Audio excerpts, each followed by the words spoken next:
Schwammeter from the University of Salzburg in Austria, and it's a great pleasure to chair this afternoon keynote session. It will be delivered by Professor Veit Senner from the Technical University of Munich. Veit is well known in this field. He actually received a PhD, a doctorate in mechanical engineering at the Technical University of Munich, and he also received a diploma in sports science. He was working for about 6 years for different companies and also in the quality management in the area of medical, health and sport areas. He is also a reviewer for court cases for sport accidents and sport technology. Right now he's professor for sport equipment and materials, and his main research focus is on the interaction between human, sport equipment and environment regarding biomechanics, ergonomy and injury prevention.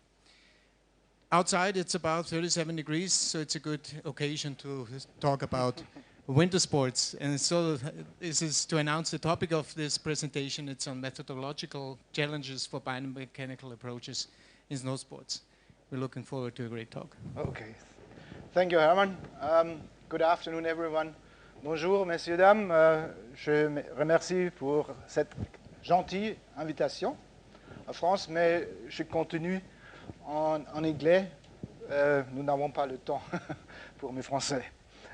Ensuite, I switch to English to save time. All right. Yes, I hope you have now the mood for a cooling down. We are going to winter, and I added some cold pictures, so hopefully that helps you a little bit. I like to talk a little bit about why I consider it as a problem, the snow sports research, what makes it so difficult. And I would like to show this with 3 examples of our work.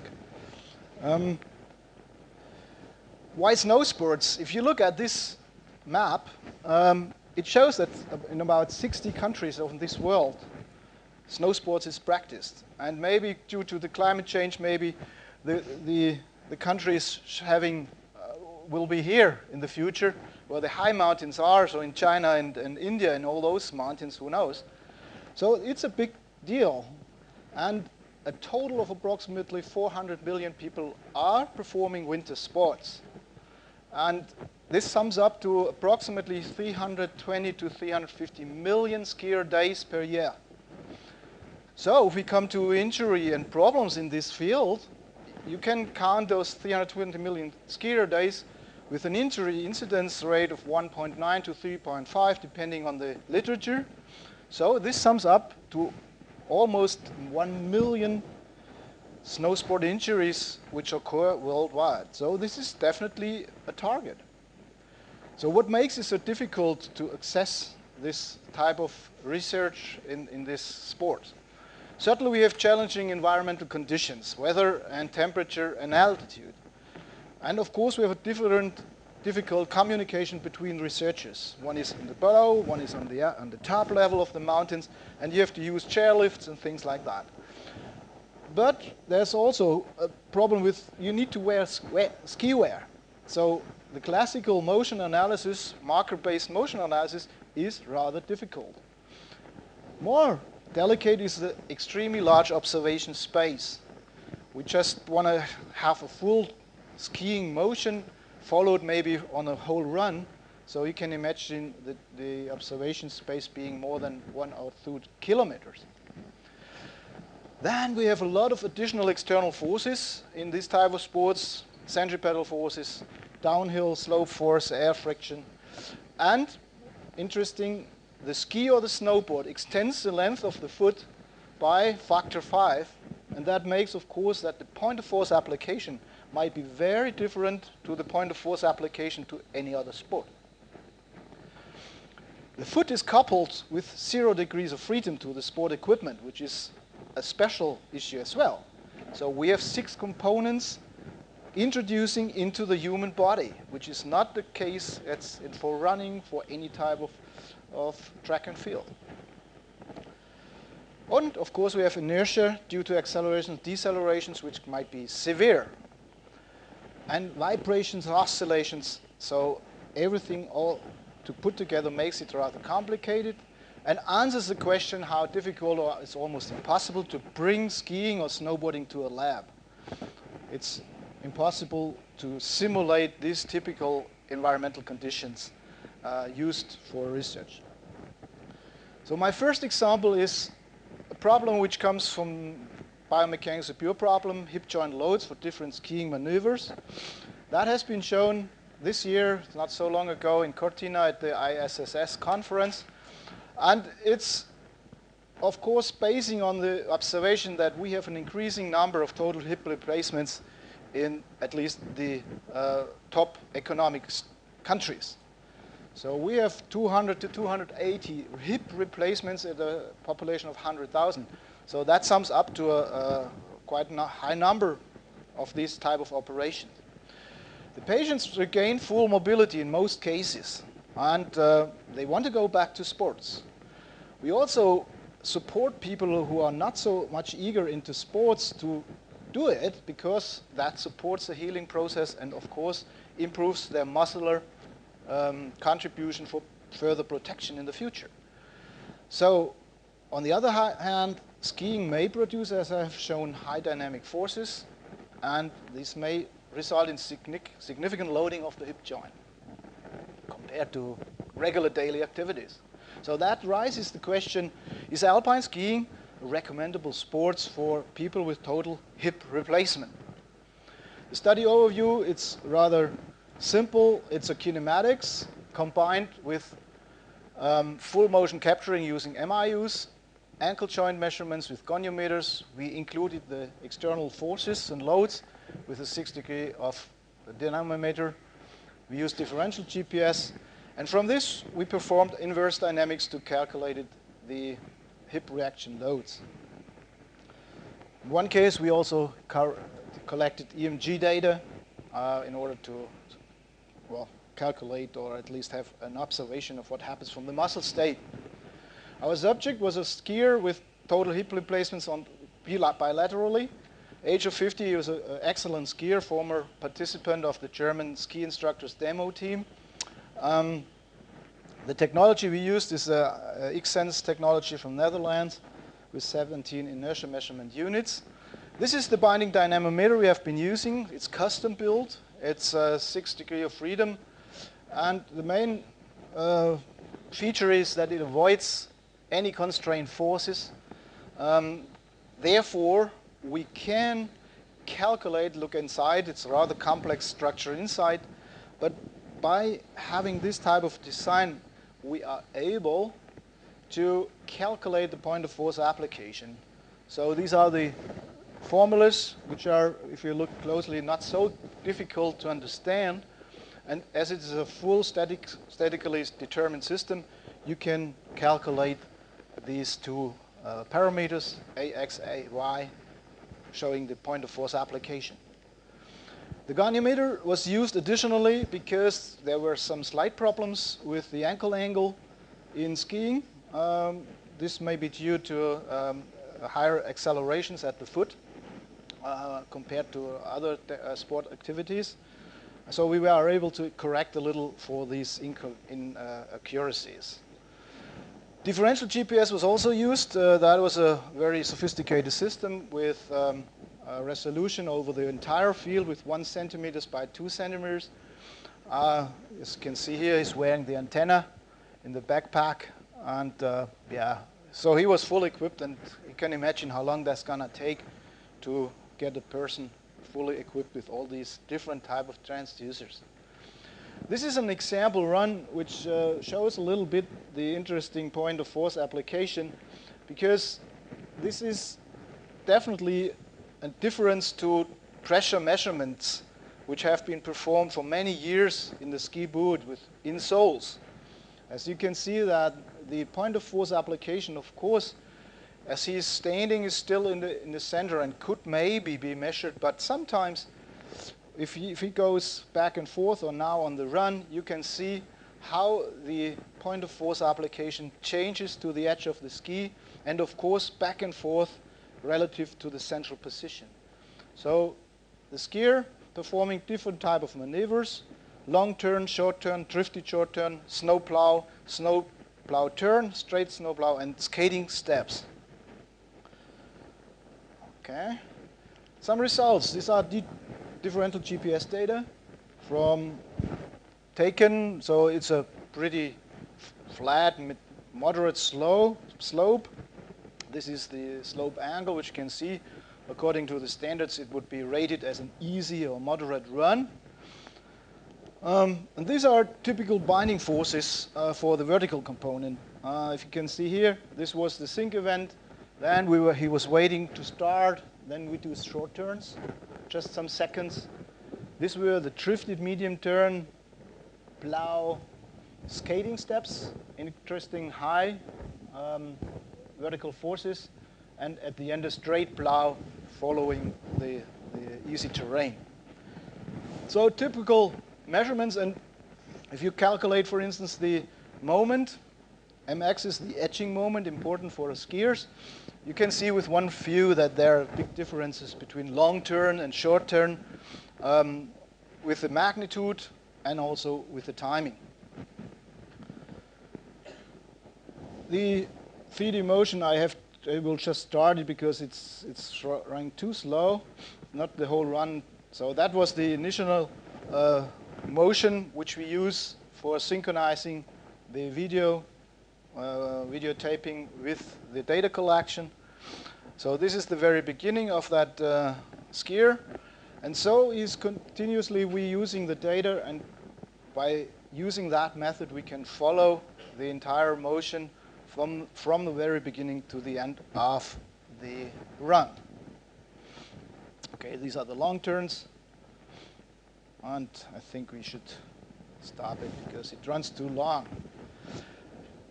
The inverse dynamics and the calculated hip joint reaction loads can be seen here. We won't go into the details. I just show you in the cells the absolute maximum values from all the runs we collected. These are related to the different type of maneuvers. And obviously, the short turn seems to be one of the most challenging maneuver for the hip joint. The plow is not that bad, but maybe later I come to this with at the conclusion. Of course, the muscle contribution has not been contributed yet. So the resulting maximum hip joint forces have similar magnitude as those from daily activities, which is interesting. So you could say, as long as you ski like he is doing it, there's no problem, no risk. Of course, the intra-individual variances are high, and that is consistent with other literature. For instance, with stair climbing, where Bergman did in vivo measurements in instrumented hip joints. Our skier was an excellent skier, so he maintains the centralized position. And of course, maintaining centralized position is good for the hip joint. So if we repeat that study, and it's currently done, it has been done last winter, with less skilled skiers, of course, we're observing totally different values, much higher ones. One statement or a few statements to the muscle contribution to the hip joint loading. Of course, we have not calculated the hip joint contact forces. They are, of course, very high due to muscle contribution. There are some literature saying, as here you can see from the Pandey group, 5% of the total hip joint contact force is only by the gravitational and centrifugal force. Of course, that was for walking.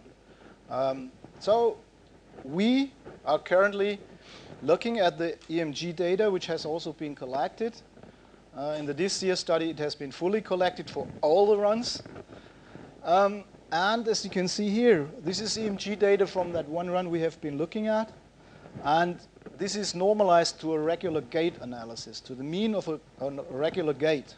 So we'll find 1000% values, for instance, for the vastus medialis during a turn, indicating that the muscle contribution in skiing is severe. So without taking this into consideration, of course, we will not be able to finally determine the hip joint contact loads. So the limitations is a single case study. Muscle forces have been neglected and different styles, skill levels that have not been taken into account. And of course, no falls, no collisions, which also could be of a problem for skiing with artificial hip joint. So at the moment, we continue this study and doing here the second part with beginner and intermediate skiers.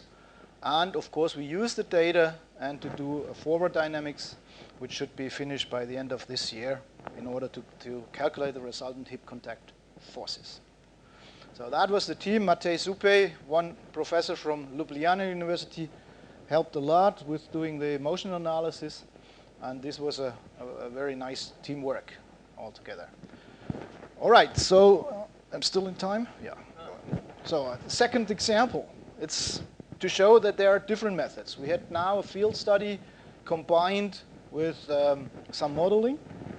Now we try to ask or look for optimal design of wrist guards, protection for the wrist, for snowboarders.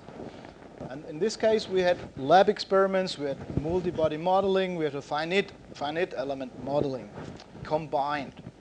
So that was presented just very recently, beginning of June in Vuokatti in Finland. So it's brand new data, and most work has been done by my former colleague, Stefan Lehner. Yes, the motivation, of course, why we look at this is injuries at younger age may stop a talent, at least from a view of a professional sports. So we have to take care that the kids are not getting injured. And of course, this is true for all the beginners, but for this target group especially. The background, we have almost 30% of all snow sport accidents involve snowboarders. And a lot of them, 20%, occur at the wrist. And 70% of those are fractures. So wrist fractures are rather severe. And the particular risk group are children and beginners, no matter which age, by the way, beginners and children. So within the first 7 days of snowboarding, this is the risky part. And we should, of course, avoid any injury within these 7 days. Then it's a good, promising new talent maybe coming up. And the other way, not. The good news, the risk-sustaining wrist injuries can be reduced by wearing wrist protection. That has been investigated very thoroughly, and there is evidence that this can be done. The not so good ones is that there are a lot of products on the market which have a questionable protection capacity. Some are rather cheap. They are not helping much. If you look at this type of writing, it's difficult to read for you in the back. It says supports, and in the second sentence, soft and lightweight. So from an engineering standpoint, these things are kind of contradictory. And so such kind of things you will find on the market, and that makes us, of course, ask for a standard, an ISO, an international standard for wrist guards, and that is the reason why all this research has been done. Purpose, find essential design requirements for wrist protectors. There was a white paper putting this all together. Method, we had 3 age groups, 9 years old, 13 to 14 years old, and 20 years chosen. Important, of course, the epiphyseal plate is closed for the adults. It's not closed, of course, or it's starting for the 9 years old, and it's beginning to close with adolescents, but finally closed is at the age of 20. The typical injury situation, it's short, very easy to watch. To fall, it's basic. You fall on the front and you try to prevent the fall with the hand and the arm. Or on this way, this is a backward fall. This is even more often happening. So you're falling on the hand, stretched hand, slightly flexed, and of course with an axial component, which we don't know yet. The overview of that process, of that research, we had a CATIA model for the different risk guards, of course, CAD models. We used bone models from CT data. We did a multibody simulation with the same software package as I've shown you before. So the whole body, the arm. So it was a multibody dynamics model. And then this was combined with a finite element analysis. I will show you how that works together. The man model, it's full of parametric, so you can scale it to the different age groups and anthropometric data. We have rigid bodies at the moment, but segment masses and inertia according to literature. Maybe more important is the arm model, more detailed. There, just the bones are modeled rigidly. The others are wobbling masses, so we have soft tissue coupled to the bone. We have viscoelastic damping elements used to simulate the most important ligament structures. And of course, the elbow joint has the capability of motion. For instance, the pronation, supination in the forearm. Well, I will not go into the contact model details, but of course you need to have a certain contact model for the joints, for also the cushioning here. So there's the equations given for those who are more interested later. And putting this all together, man model, arm model, a very simple snowboard model, the contact models, and the snow, combined with all different types of protection gear. We modeled 20 different types. Look, you can see there are some, they're just on the dorsal side, they are combined ones, dorsal and palmar, so we call it the sandwich version. There are paddings in the front here, so as you can see, there are paddings. So different type of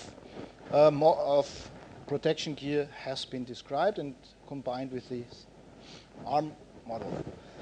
Of course, verification is important, and that was, in this case, quite easy because there were some experiments done by a group of Schmidt et al. In 2011. They did motion analysis with people falling backward and doing this motion on force plates. Of course, nothing really happened, so it was not maybe a real, they were expecting the fall, that's probably the big difference. But so compared to this experimental data, our simulation is not exactly the same, but the range is quite satisfying. With this component is almost perfect. Here's some differences. But so the shape and the amplitude of the ground reaction force are rather well represented by our model. The worst case scenario, all the details are given in this paper, wrist injuries in snowboarding simulation of worst case scenario. It's given here. Peak forces is approaching for backward falls with outstretched elbow and shoulder retrovision of 75 degrees. This is consistent with other literature, for instance, Greenwald's study on snowboard, on backward falls and forward falls, on this one as well. So this is what we look at. And with these three age groups, so let's see if it's running. It did before. Maybe it does. Let's see. So it's the different age groups falling backward with this worst case scenario. And as you can see here, the peaks coming for, of course, at different timing because of different segment lengths and with different amplitudes for the adults, for the intermediate, and for the kid with 9 years. Not showing the details of that table for all the different type of protectors. The maximum which we found is the without wrist guard reference situations is 2,547, and 2,547, that exceeds the given fracture boundary limits of the radius bone, of the adult's radius bone. So with our simulation, we are almost in the range of fracturing the bone. And if we look at that, we have a reduction. So we have a baseline in these graphics. 0 is the baseline. And so we have a reduction up to 25% by using this different type of protection, wrist protection. Obviously, the long one offers the best protection. The short one is bad, especially for the kids. It's doing a light improvement. But if you want to equip your children, you should use the long one. And it doesn't make much difference if you use the Palmar or the Sandwich. It's not much different. So the wrist extension can be reduced up to 25%. Padding, this is here. As you can see here, the padding difference is not much. There's a little bit of an improvement with padding, 5 millimeters, 10 millimeters padding, but it's not much, and the effect is a little more pronounced for adults than for the children. And the last result in this aspect is the reduction of the maximum wrist force. Of course, that is important.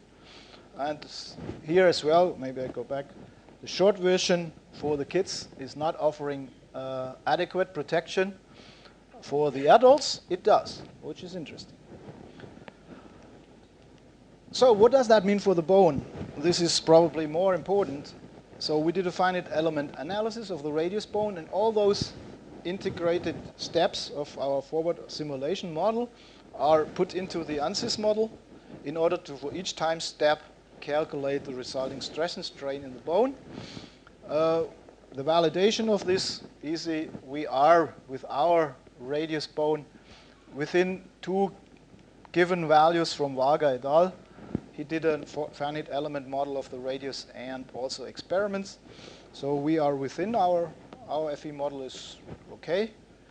And the stress distribution you can see here. So the maximum shear stress without protector reaches 62.7 megapascal compared to 43.5 megapascal with a long dorsal protector. The medial protector with short doesn't make much difference to the bone.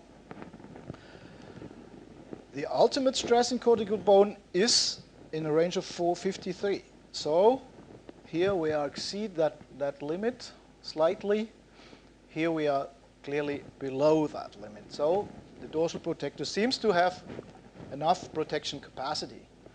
And for the children's radius bone, this is more evident. There is a long dorsal protector. Protector reduces the stress at the epiphyseal plate by 54%, which is acceptable, which is good, and therefore recommendable to use this type of protection gear. Discussion. Of course, we have a stiff bone in our multibody simulation. However, FE is using, of course, elastic bone, but of course also a limitation. We did not model the bone with the FE model with what we call the liquid-filled tube. So the bone inside is a liquid, and it's strengthened by, in real, a little bit, which is difficult to model with FE. Conclusion: a properly designed wrist guard can significantly reduce bone strength, stress and strain.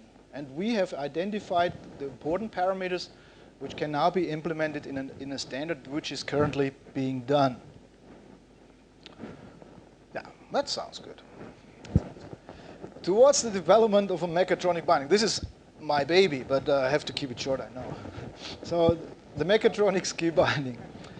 The motivation is, when we introduce the carving skis, for those who are skiers, it's very clear what that means. For all the others, it's not, and needs a lot of explanation.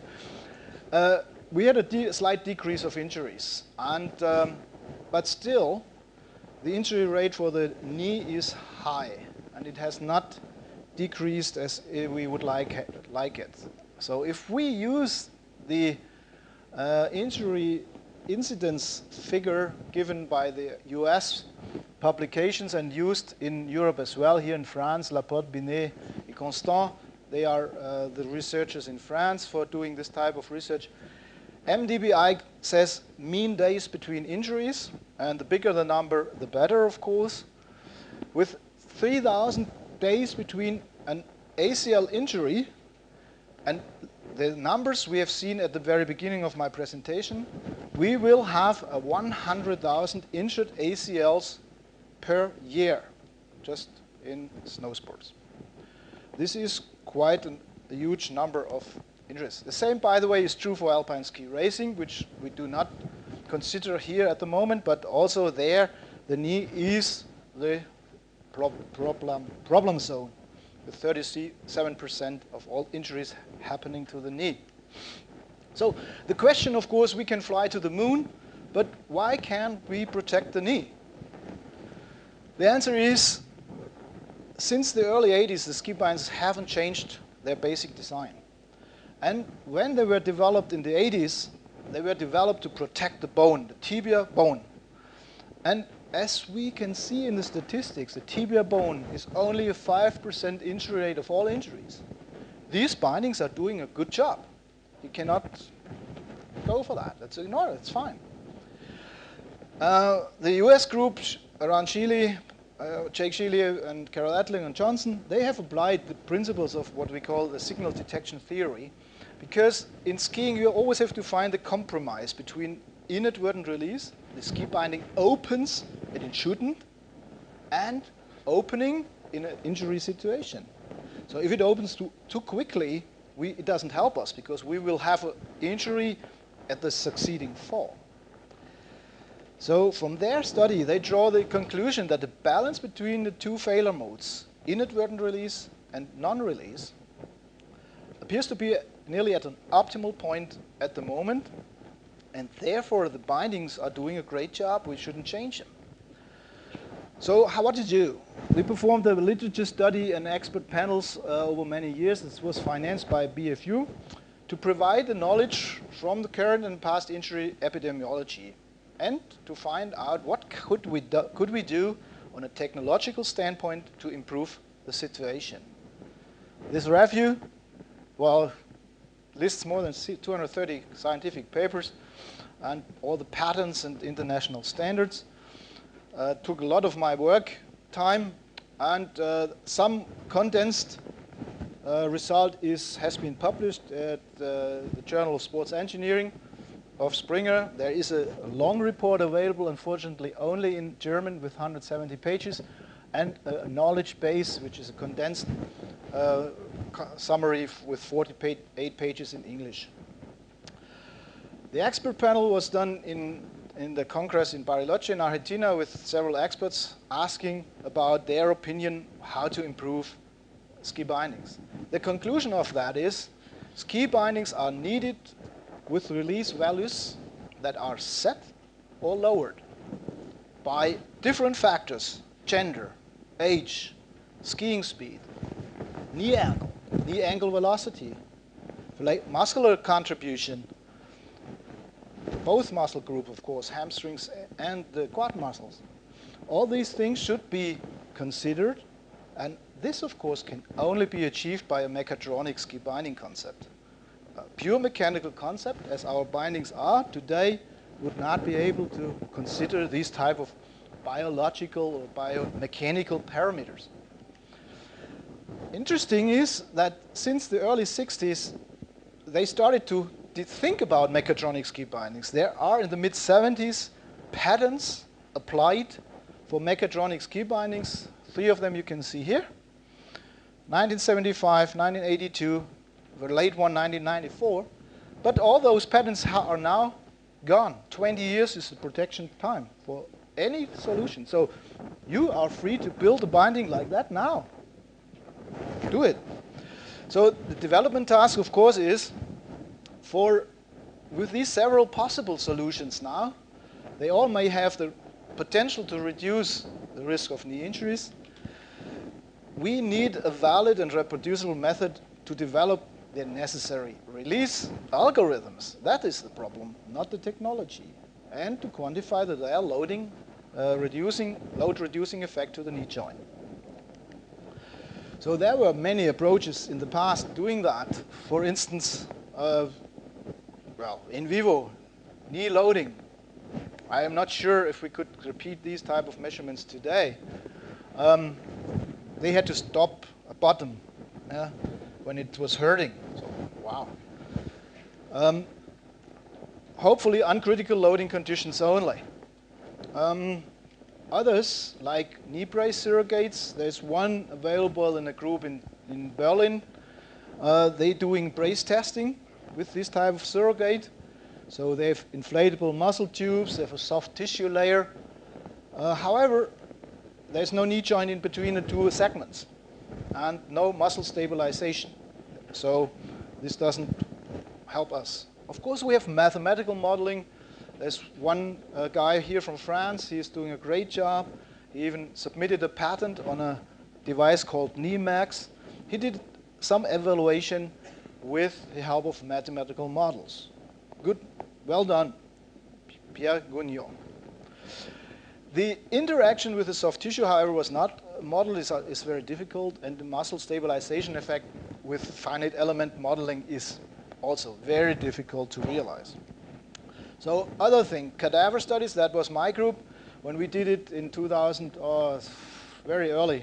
Gary, you know that still, when we started, huh? Doing cadaver studies with knees. They were instrumented. We had a cylindric cutoff of the ligament of the ACL. We were able to measure the force in the ligament. Here you can see the device built in. This is the tension force measurement. And of course, different type of loading were applied to the knee and measured with the binding forces here with this load cell underneath with a 6-component load cell. However, this is a timely and very hard work, and of course, we cannot model different type of muscle. Because of these shown limitations, we have started several years ago now, three and a half years ago, to develop a new physical model of a knee and a knee loading device. The device is designed according to a standard, ASTM standard 504. Yeah. 2 Minuten. The principal design of that leg is it's fully unconstrained. That's most important. It's a pivotable pelvis. 10 muscles are independently adjustable. Of course, in the anatomic correct insertion points, we have soft tissue, and we have ligaments of the knee, which 3 of them are instrumented to measure directly the forces. This is the knee angle adjustment unit, so you can adjust the knee angle between 0 and 135. The pelvis rotation unit, so you can rotate the pelvis from -20 to +90. And here you can see, without going into the details, the mechanical solution for the different muscles. So this is the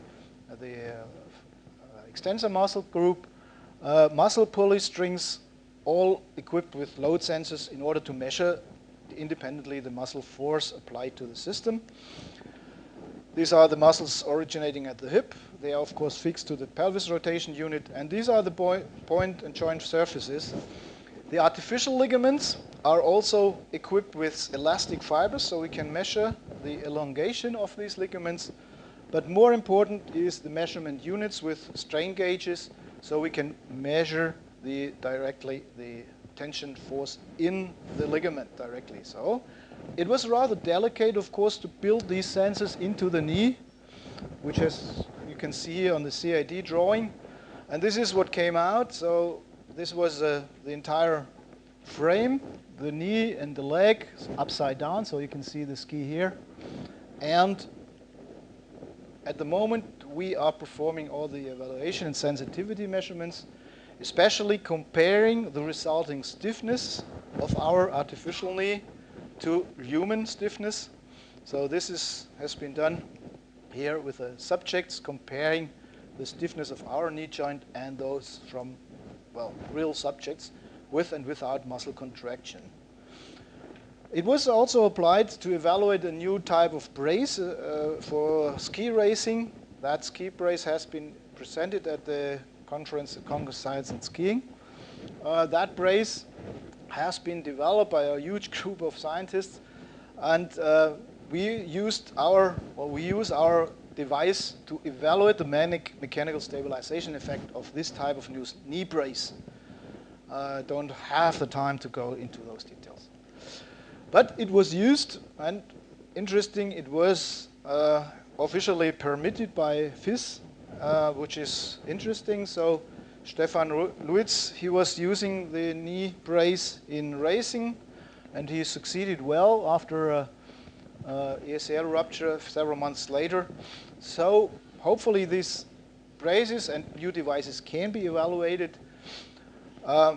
Second last slide, my PhD student Michaela, she did most of that work with the knee simulator.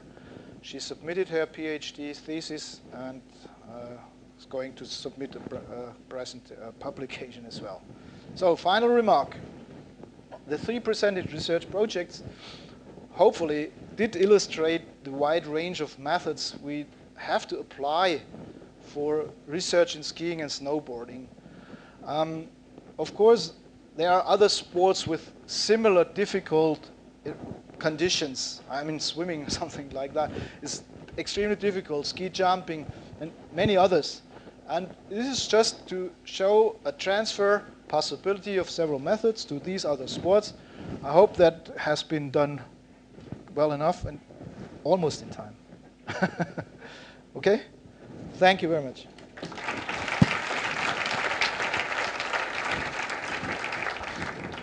Thank you, Veit, for this great and inspiring talk. We are almost out of time, but can allow one quick question, if there is any from the audience. Then I just would like to comment. So it's still lots to do, and I think the challenge really is to get the mechanics and the biology together, to understand both sides, to come up with the right solutions for this. Probably. I mean, you showed several aspects, and it's still lots to do in this area. Definitely true. When you build a physical device of a human heart, you notice how well evolution has worked, and how difficult it is for engineers to try to simulate as close as possible to nature. Okay. Thanks again, Veit. Yeah. And on behalf of the organizers, I want to give you a little gift.